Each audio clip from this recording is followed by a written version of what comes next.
Від чого потерпає Антонов? Що показав підрив Спартана? Де виробляли снаряди для РФ? Чому закривається Зіг-Зауер? Які кораблі шпиталі найбільші? Та де горів російський літак Т-50? 26 травня набрав чинності наказ МВС, що затверджує новий перелік військово-облікових спеціальностей та штатних посад Нацгвардії. У реєстрі, наприклад, є фахівці протишовнових ракет і субмарин. Але це не означає, що дана структура матиме власний флот. Перелік просто повторює документ Міноборони з метою уніфікації обліку особового складу резервістів та військовозобов'язаних. Так починаємо «Зброярські новини України». Павлоградський хімічний завод відновлює роботи з утилізації ракетного палива та створення компонентів нових вітчизняних ракетних комплексів для потреб Міністерства оборони України. Керівник підприємства Леонід Шиман повідомив, що Кабінет міністрів та РНБО ухвалили рішення про розгортання програм «Вільха», «Нептун» та інших. Зараз запускається 76 об'єктів інфраструктури, де відбуватимуться різноманітні технологічні процеси, а також триває пошук фахівців на 540 посад. В «Укроборонпромі» ухвалене рішення про звільнення президента держпідприємства «Антонов» Олександра Донця. Відповідний наказ був підписаний після завершення перевірки концерну. Підприємству висунуто 21 претензію, жодна з яких не була обґрунтованою. Зокрема, звинувачення у незакупівлі російських деталей. Тож колектив Антонова звернувся до керівництва держави з проханням вивести підприємство зі складу «Укроборонпрому», аби врятувати галузь. Нагадаємо, торік прибуток антонівців впав на 72% у порівнянні з 2018-м. Державна прикордонна служба вперше залучила для виконання завдань вертоліт Airbus H-125. Прикордонники Чернігівського та Житомирського загонів спільно з персоналом Харківської ескадрильї здійснили повітряний моніторинг державного кордону з Білоруссю. Було обстежено майже 380 кілометрів по лінії кордону та понад 142 кілометри по тиловій межі зони відчуження та зони безумовного відселення. Нагадаємо, в межах виконання міжурядової угоди Франція має надати Україні 55 нових вертольота. З них Держприкордонслужба отримає 24. Миколаївський суднобудівний завод почав ремонт 2 малих броньованих артилерійських катерів, а Керман пройде планове оновлення, яке відбувається раз на 2-3 роки. А Бердянськ зазнає значних змін, адже найбільше постраждав внаслідок російської агресії біля Керченської протоки. На ньому відновлять конструкцію корпусу, пошкоджені системи і механізми. До речі, в межах державних випробувань нищив прицільним вогнем берегові цілі 7-й МБАК «Костопіль», який невдовзі війде до складу ВМС України. 9 червня неподалік Палацу культури Авдіївського коксохімічного заводу, що на Донбасі, підірвався бронеавтомобіль КРАЗ «Спартан». Машина нацгвардійців йшла останній в колоні, внаслідок вибуху 10 військовослужбовців було травмовано. Усі 6 років агресії Росії військові та експерти сумнівалися в рівні захисту зразка, створеного спільно з арабсько-еміратською Straits Group, та прирівнювали його до поліцейського. Все ж «Спартан» на базі Ford 550 вийшов гідно з ситуації, пожертвувавши моторним відділенням. Технічне супроводження складання та ремонту боєприпасів для армії здійснюватиме 482-й конструкторсько-технологічний центр командування логістики Збройних сил України. Згідно з наказом від 27 травня, потребу війська у боєприпасах, пріоритети у держоборонзамовленні та пропозиції щодо фінансування визначатиме Головне управління логістики Генштабу. Нагадаємо, цьогоріч на виробництво боєприпасів Міноборони має витратити 300 мільйонів гривень. Служба безпеки України викрила 4 переселенців з окупованої території України, які виготовляли танкові снаряди для російської армії. Злочинці контрабандою завозили комплектуючі з Росії в Україну, декларуючи їх через підконтрольні фірми як металобрухт. Потім їх перевозили до одного з міст на Луганщині, де на власних виробничих потужностях переробляли та повертали країні-агресору. Жодних дозвільних документів чи погоджень Державної служби експортного контролю злочинці не мали. До боротьби з COVID-19 в світі залучають навіть військові судна.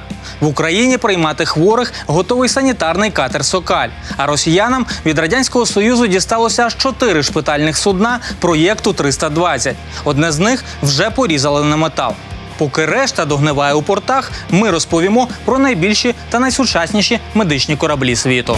Десантно-вертолітні кораблі-доки типу «Макасар» побудовані для ВМС Індонезії на судоверфі корейської компанії Thasun Shipbuilding у 2007 році. Ще 3 судна цього класу склали на потужностях індонезійської компанії PT PAL. Такий корабель здатний прийняти на борт 500 бійців, 13 танків та 2 десантних катери. Проте побудований у 2004-му борт LPD-972 через 4 роки переобладнали у шпитальне судно та перейменували на BRS-990 «Доктор Суехарсо». Воно може стати тимчасовою оселею для 664 осіб, з яких 75 – екіпаж, а 65 – медичний персонал.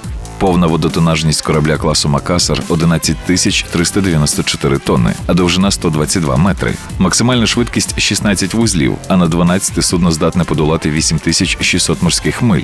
Цей госпітальний корабель несе службу разом із парою вертольотів, а завдяки бойовим коренням проєкту зразок озброєний 57-мм артилерійською установкою та 40-мм спареною зеніткою. Хоча в першу чергу корабель обладнано для здійснення гуманітарних місій, надання допомоги під час стихійних лих, а також медичного забезпечення населення у віддалених районах. 21 січня 2019 року військово-морські сили Індонезії отримали ще одне судно цього проєкту, переобладнане під госпітальне – BRS-594 «Самаранг». Покращений варіант «Макасари» також став у $35 мільйонів. Його сумарна місткість збільшена до 771 особи, на відміну від «Макасар», де можна розташувати на 106 людей менше. Також відзнака оновленого морського залізного медика збільшений вертолітний ангар. Про залучення цих госпітальних суден до боротьби з пандемією COVID-19 інформації не знайдено, проте очевидно, що їхній значний потенціал зараз використовується максимально. Судно медичної служби ВМС Великобританії RFA Argus побудоване в 1981 році на венеційській верфі Маргера як контейнеровоз. У наступні 10 років корабель встиг послужити у війні на Фолклендських островах, а також побувати навчальним кораблем замість вертолітного судна Енгедін. Свою назву Аргус отримав у 1986-му, а через 5 років був оснащений медичним обладнанням. Суто госпітальним він став із 2009 року. Водотонажність британського морського шпиталю 28 081 тонна, а довжина 175,1 метра. Максимальна швидкість ходу 18 вузлів, а на 10 він здатний подолати 20 тисяч морських миль. Через конструктивні особливості контейнеровоз оснащений 1800 тоннами бетонного баласту. Для медичного забезпечення Аргус має 4 операційні з відповідними бригадами хірургів та ортопедів. Загальна чисельність медичного персоналу – 250 осіб. Це не враховуючи 80 осіб екіпажу та 50 з морської підтримки сил авіації. До речі, на борту може перебувати 3 типи вертольотів. Для них є ліфти і 4 ангари, а захищений Аргус парою 20-мм автоматичних гармат «Ерлікон», 4 універсальними кулеметами калібру 7,62 мм, а також системами пасивних перешкод «Сігнет». 1991 року Аргус залучався до операції у Перській затоці. У 2014-му це госпітальне судно надавало допомогу під час спалаху еболи у С'єра-Леоне. А на початку квітня корабель планово вирушив до Карибського басейну для підтримання заморських територій у сезон активних ураганів. Командування заявило, що там він також залучатиметься до протистояння пандемії COVID-19. Передбачається, що це судно-шпиталь служитиме до 2024 року. Госпітальний корабель Type 920 китайських військово-морських сил Діасан Дао Хао у мирний час називається «Ковчегом миру». Судно із бортовим номером 866 почали будувати в Гуанчжоу на верфі International Company Limited 2007-го. Вже наступного року його ввели в експлуатацію. Корабель входить до Східного флоту, порт реєстрації провінція Хубей. Водотонажність Діасан Дао Хао 14 тисяч тонн, а довжина 178 метрів. Воно пофарбоване в білий колір та має червоні хрести, відповідно до критеріїв Женевської конвенції для цивільного госпітального судна. На борту «Ковчега миру» передбачено 300 ліжко-місць для пацієнтів, а 12 операційних бригад проведуть мінімум 60 оперативних втручань за день. Судно виконує завдання в парі з важким багатоцільовим вертольотом Z-8JH, для якого є ангар. Про озброєння «Ковчега миру» невідомо. Весь час своєї нетривалої служби він виконував гуманітарні місії. У вересні 2010 року Діасан Дао Хао прибув до Аденської затоки, де в рамках гармонічної місії 2010 за 3 місяці надав медичну допомогу місцевим жителям Джибуті, Танзанії, Кенії, Бангладеш та Сейшельських островів. Наступного року в межах аналогічної місії відвідав Кубу, Коста-Рику, Ямайку, Тринідад Тринідад і Тобаго, а 2012-го – 8 азійських країн. У 2014 році борт 866 вперше взяв участь у міжнародних військових навчаннях «Рімпак», під час яких надавав допомогу американському госпітальному судну USNS Mercy. У останні роки найбільший та найновіший китайський морський шпиталь долучався до навчань у Мексиці, Гаваях, Шрі-Ланці, Іспанії, С'єра-Леоне, Габоні, Мозамбіку, Венесуелі та Фіджі. Зараз корабель, напевно, залучений до боротьби з коронавірусом. Але вже в Піднебесній, яка розповсюдила COVID-19 по світу, проєктується сучасніше медичне судно, здатне боротися з подібними пандеміями. Найбільший і найдорожчий представник цього рейтингу побудований 1976-го як нафтовий танкер класу Сан-Клементе. Через 18 років судно перейменували на USNS Mercy та остаточно перетворили на госпітальне. Для цього знадобилося 35 місяців та $208 мільйонів. Військово-морському флоту США «Милосердя» передане 1986 року. Його корабель-побратим USNS Comfort спущений на воду 1975-го, але почав медичну службу у 1987 році. Водотонажність цих суден – 70 тисяч тонн, а довжина – 272 метри. Максимальна швидкість американських морських шпиталів – 17,5 вузлів, на які вони здатні подолати 13 400 морських миль.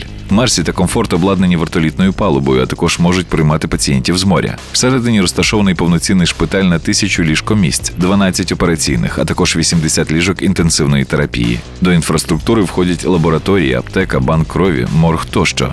У 1990-91 роках обидва судна надавали підтримку багатонаціональним союзникам операції «Бурі в пустелі». Тоді на кожному з них провели понад 300 операцій та допомогли тисячам інших пацієнтів. Мерсі згодом допомагав із медзабезпеченням жертвам цунамі у Південно-Східній Азії, тайфуну Хаяна у Філіппінах та 7 разів розгортався в рамках операції «Тихоокеанське партнерство». Комфорт тим часом залучався до війни в Іраку у ліквідації наслідків землетрусу в Гаїті, а також ураганів Катріна та Марія. Через початок епідемії коронавірусу 27 березня Мерсі ввійшов до Лос-Анджелесу, а Комфорт 30-го на допомогу потерпілому Нью-Йорку. Їхнє завдання – розвантажити місцеві лікарні від неінфікованих пацієнтів. Хоча хворі на COVID-19 на обох бортах таки з'являлися, та їх направляли на карантин. 2 квітня сталася абсурдна подія, коли лос-анджелеський машиніст потяга навмисно зірвав до госпітального судна Мерсі, проте той зупинився, не доїхавши 230 метрів. Боротьба з пандемією триває. Невдача знову спіткала російський винищувач так званого 5-го покоління Су-57 або Т-50. Літак із бортовим номером 055 саме здійснював показовий політ перед індійською делегацією, коли загорівся правий двигун. Льотчик-випробувач його вимкнув та посадив зразок, а пожежу загасили вже на землі. Так починаємо блок новин ОПК «Світу».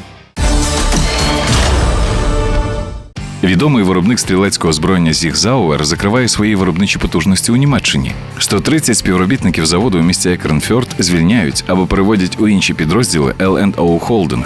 Таке рішення акціонери ухвалили через надмірне регулювання ринку озброєння у Німеччині, звинувачення у незаконних поставках, падіння продажів та складний період карантину. Попит на спортивну та службову зброю у поліції незначний, а в Бундесвару – нульовий. Нагадаємо, компанія Sig Sauer виробляє зброю у Екернфьорді з 1951 року. Командування Сил спеціальних операцій США замовило 814 багі Polaris MRZR Alpha, які мають надійти упродовж 7 років. Всюдиходи нової модифікації стануть у $109 мільйонів. Згідно з програмою Light Tactical All-Terrain Vehicle, зразки будуть у 2- та 4-місних варіантах з дизельним або дизельно-електричними гібридами. Із додаткових опцій – дуги безпеки, модульний вантажний відсік і турелі для зброї. Передбачені також закриті версії для служби в умовах Арктики. Французька компанія Arquus продемонструвала нове сімейство перспективних військових вантажних автомобілів Armis з колісними формулами 4х4, 6х6, 8х8. Ці зразки розроблені в першу чергу для участі у тендері для оновлення парку французької армії. Вони є подальшою еволюцією вантажівок Berliet GBC та Renault TRM. Наприклад, шестиколісник важить 21 тонну та оснащений дизельним двигуном 340 кінських сил. Демонструвати новинки мали на виставці Evros Etory 2020, проте через пандемію COVID-19 перенесли на жовтень. У Підмосков'ї вперше показали модернізований варіант броньованої розвідувально-дозорної машини БРДМ-2МБ «Пекас». Робота почалась у 2016 році, і перша версія під назвою БРДМ-2МС «Стриж» вже встигла взяти участь у парадах в Лаосі, Киргизії та в інших країнах. БКАЗ під час подальшої модернізації отримав покращені характеристики, додаткове бронювання, протимінний комплекс, систему кондиціонування та 136-сильний дизельний двигун. До речі, нова модифікація американського БТРа Striker W HAL A1 йде в серію за 7-річним контрактом вартістю майже $2,5 мільярда. На сербському ремонтному заводі «Чачак» презентовано модернізовану версію танка М84АС-1. Бачив новинку і міністр оборони республіки Олександр Вулін. Оновлюють панцерники за цією версією 2 етапи. На першому змін зазнає 8 підсистем, а на другому – 12. Танк М84 забезпечує покращену ситуаційну обізнаність екіпажу, посилений модулями реактивної броні захист, систему керування вогнем та оснащений модернізованою гусеницею. А от силова установка і трансмісія поки не зазнали змін. Компанія Saab оприлюднила відео перших випробувань нової міни-торпеди у ВМС Швеції. Saab Lightweight Torpedo запускали з корвету типу Візбі та субмарини типу Готленд у Балтійському морі. Цей керований боєприпас може застосовуватись проти будь-яких типів підводних човнів та надводних суден, навіть у вузьких протоках та на малих глибинах. Дальність SLWT до 20 км, максимальна робоча глибина до 300 метрів, а швидкість до 40 вузлів. Міністерство оборони Білорусі взяло на озброєння мобільний радіолокаційний комплекс виявлення маловисотних цілей «Роса РБМ» від КБ «Радар». До війська надійшли 2 таких зразки, сконструйованих на основі кільцевої цифрової активної фазованої антенної решітки. Вони відрізняються від попередньої версії високою мобільністю, швидшим розгортанням та згортанням, а також дальністю роботи до 120 км. «Роса РБМ» здатна виявляти не лише літаки, а й безпілотники та крилаті ракети. 10 червня на тайванській авіабазі Цінцюаньган здійснив політ реактивний навчально-бойовий літак XT-5 Ян Чіїнг.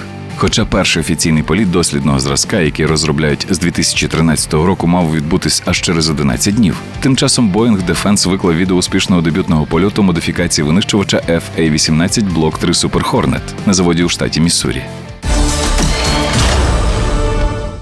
Наступного разу дізнаєтесь про новий бронетранспортер «Отаман-3». А на сьогодні це все. Дивіться нас на 24-му каналі та Ютубі Військового телебачення України. Побачимось за тиждень.